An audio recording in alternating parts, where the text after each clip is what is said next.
This is a thermostat that shows the temperature inside the room, and if I wanted to change the temperature, I use these buttons to lower the temperature or to bring the temperature up.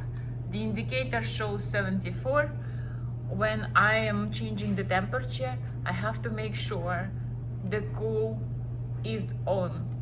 So these settings is set to cool, and the fan is in auto mode.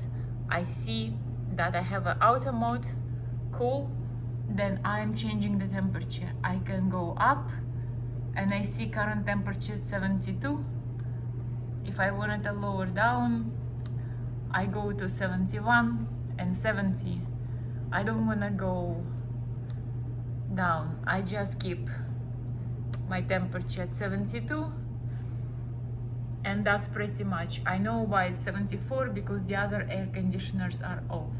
That's why the temperature a little bit higher. So I see the air conditioner is working cool, and that's pretty much how I operate the remote control.